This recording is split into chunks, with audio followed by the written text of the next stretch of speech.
Hi guys, welcome to my YouTube channel, and this is Ty in V, and this is a tutorial on how to make this shirt with front button and collar. It's a high-low shirt, so if it's something you're interested in, kindly stay tuned and watch this tutorial from beginning to the end. So let's get started. So I'll be using a crepe fabric to make this. I'm gonna head to fold my fabric into two. The width of this fabric is my hip circumference divided by 4 plus 4 extra inches, and for the length I use a length of 28 inches. That is for the front. I use 28 inches for the front, so I'll just go ahead and mark out my 28 inches starting from the top line like this, as you all can see me showing you right here. I'll just go ahead and mark my 28 inches. So the initial length of the top is 27 inches plus 1 inch for folding allowance. So I'll just go ahead and cut whatever I have like this. So this is for the front piece.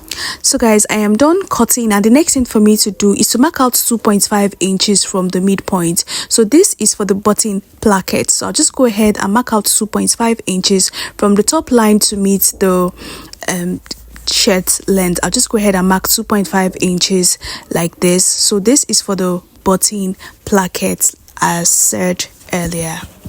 So I'll just go ahead and mark it, and when I'm done I'll go ahead and connect all the lines like this. So I'll notch this top end here and also at this length, that is at the hemline here, so that I'll be able to know where it is. So when I'm done I will fold this in, or you can start all your measurements from this point. Okay, so you just watch what I will do. So the next thing for me to do, I'll just go ahead and mark out a straight line which will serve as my top line, because the top line is actually not smooth, so that's why I went ahead to mark out a straight line. So the next step for me to do is to take my measurement. Now look at where I am placing my tape. I am placing my tape from the 2.5 inches that I marked earlier and not from the midpoint itself. So I'll just go ahead and divide my shoulder measurement by 2, and I'll add extra 1 inch because this is a shirt. So I'll go ahead and divide my shoulder measurement by 2, and I'll add extra 1 inch to it. So whatever I have, I'll mark it down. So for the neck width, I'll be using 3 inches for the neck width, and I also came down by 1 inch for my shoulder slope. So I'll go ahead and connect from the 3 inches to the 1 inch like this, as you can see me showing you all right here. The next step is to mark my armhole depth. So I'll go ahead and mark 9 inches because this is a shirt and it's not supposed to be tight at the armhole area. So I'll go ahead and mark 9 inches, and I'll connect it like this with a straight line. So sorry guys, this is not visible because of the color of fabric I'm using. So the next thing I'll do is to give it the armhole curve. I'll just go ahead and give it the armhole curve, and the next step is to mark out my half length.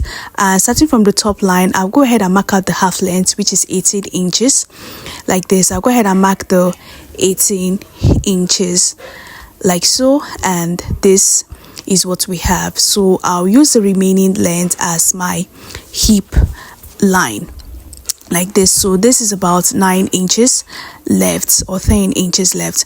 So the next step for me to do is to divide my bust circumference by 4, and I'll go ahead and mark the whatever I have, and I'll add 2 inches to it. And I also do the same thing to the waistline. I'll divide my waist circumference by 4. I will mark and also add 2 inches to whatever answer I get. So the next thing I'll do is also to divide my hip circumference on the hemline by 4, and I'll add 2 inches to it. So the next thing I will do is to connect from the armhole to the waistline, that is from the bust line to the waistline, and from the waistline to the hip line. So that's what I will do, and the next step for me to do is to cut. So I'll just proceed to cut following the shape like this. So you can see how I am cutting this.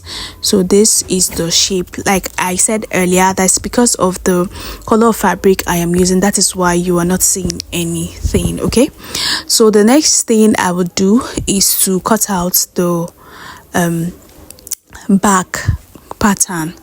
So let's proceed to cut out the back pattern. So I'll just go ahead and fold in this placket here before cutting out the back pattern. I'll go ahead and hold it on with a pin after folding it. So just watch how I am doing this, and this is what we have. So I've gone ahead to fold out the piece for the back pattern, and I will place this front pattern on it like this, as you can see me showing you all right here.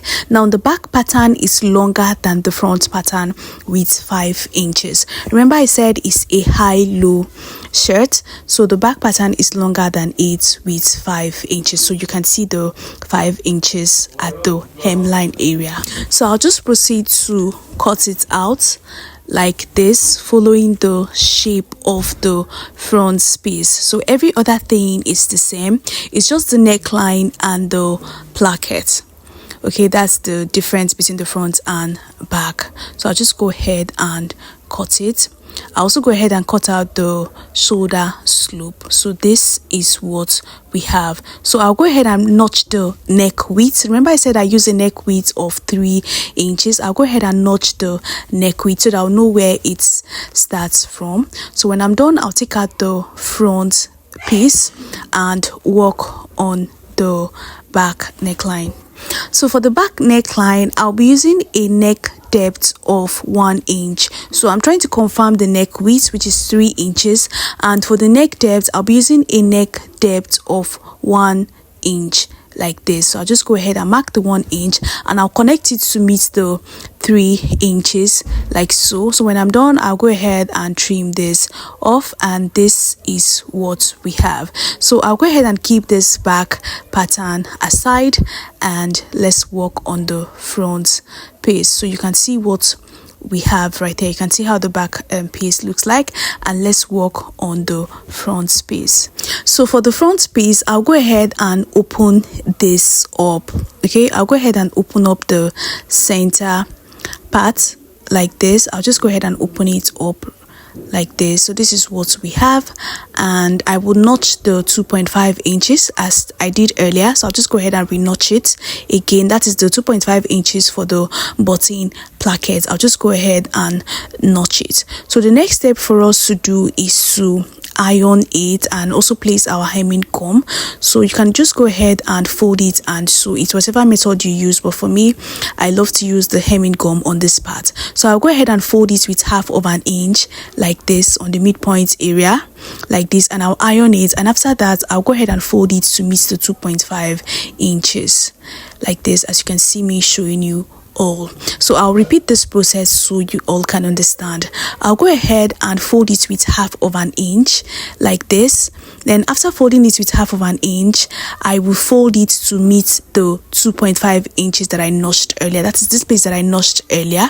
So I will iron it using my hemming gum, or sew it at the tip as well. So this is what we have. So I'll take it over to my pressing iron and I will do it. So guys, I am done, and this is what we have. So I went ahead to hem it on this placket area. So whatever thing I do to one end, I also did it to the other end. So the next step for us to do is to cut out the neckline for the front piece. So using a neck depth of 3 inches, I will come down by 3 inches and connect from the neck width of 3 inches to the neck depth of 3 inches. So I'll just go ahead and give it a round neckline shape, and when I'm done, I will trim this off following the shape of the neckline. So this is just one of the easiest way of cutting out your neckline for your shirt. So I'll just go ahead and retrim it off because I noticed that it wasn't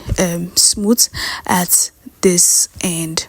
So I'll just go ahead and retrim it to give it the round neckline shape like this, as you all can see me doing right here. So this is what we have. So the next step for us to do is to join the shoulders of both the back and front, right side facing right side. So I'll just go ahead and join the shoulder of the back and front like this. So I'll open it up and I'll place one of the front piece to one side of the back shoulder like this, as you can see me doing, and also do the same things to the other side. So I'll go ahead and sew with 1/2 inch. Whatever thing I do to one end, I'll do it to the other end. So guys, I am done joining the shoulders, and this is what we have. So you can see what we have right here. So the next step for us to do is to measure from one button placket to the other button placket. That's, we will take the round measurement of the neckline. So you can see how I am doing this carefully.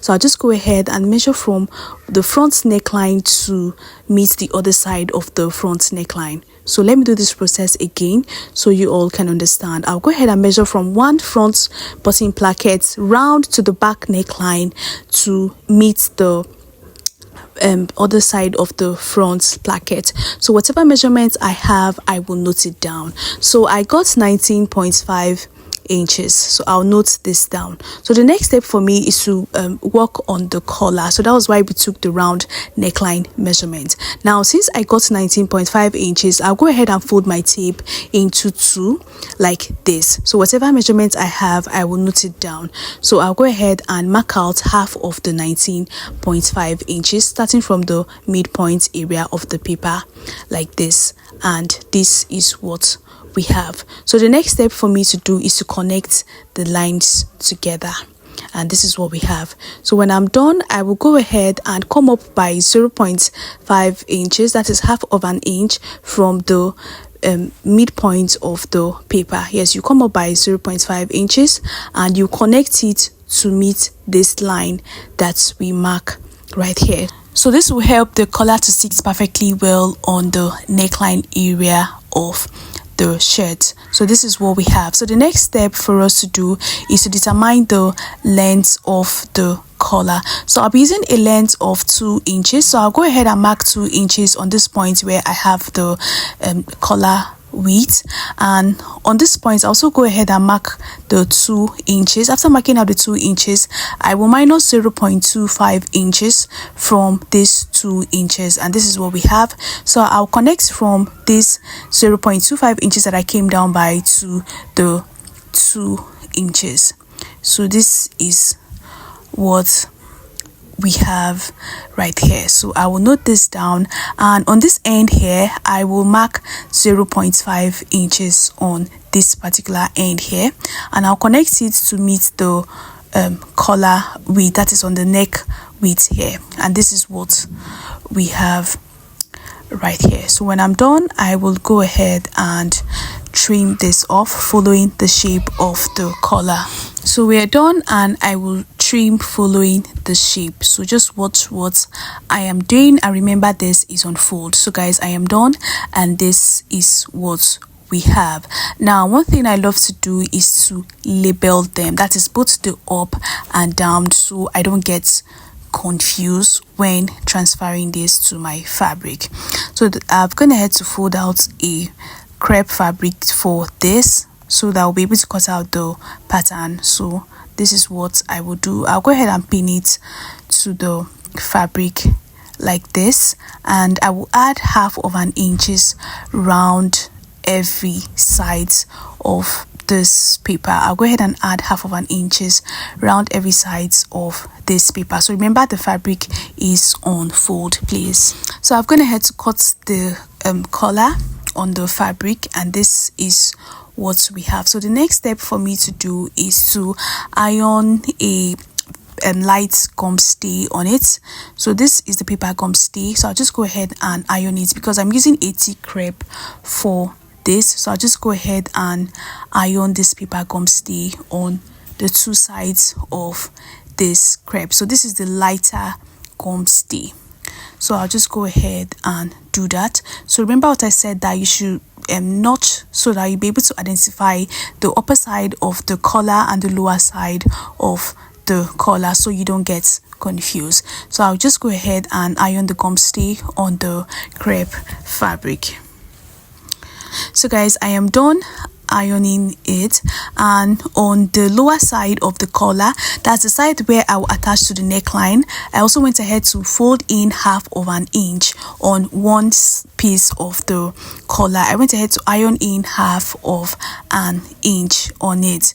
So the next step for me to do is to sew at the upper side of the collar and also at the two sides of the collar. That is, I will sew the 1/2 inch on the upper side of the collar and also 1/2 inch on the two sides of the collar. So guys, I am done, and let's attach the collar to the shirt. So I also went ahead to iron it. Okay, so now the next thing I will do is to fold the shirt, and I will notch the midpoint of the back neckline. So I also go ahead and notch the midpoint of the collar. So I've gone ahead to sew the collar and give it a good press. Now this is how I will attach the collar to it. Now, starting from the button placket, I will go ahead and sew. That is, I'll place it on the collar like this, and I will hold it on with a pin. Sorry, this side was not really visible, but from my explanation you will understand better. So I'll just go ahead and pin the collar round the neckline. So I'll just go ahead and take it round until I get to the other side of the placket. I'll just go ahead and pin it round like this, and I will take it over to my sewing machine and I will sew following the shape of the neckline. So ensure to pin this before sewing so you don't drag your collar when sewing. So that is why I am pinning this.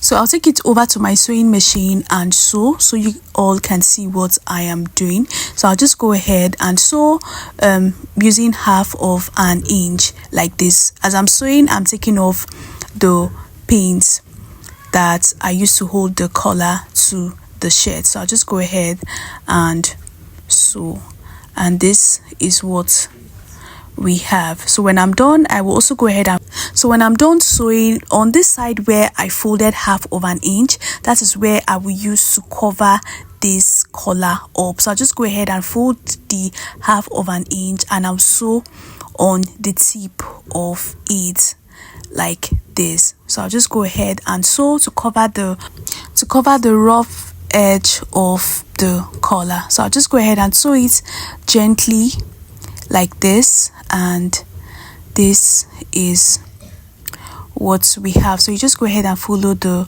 shape of it until you get to the other side of the placket, so you can see what we have. So this is actually a very neat way of attaching your collar.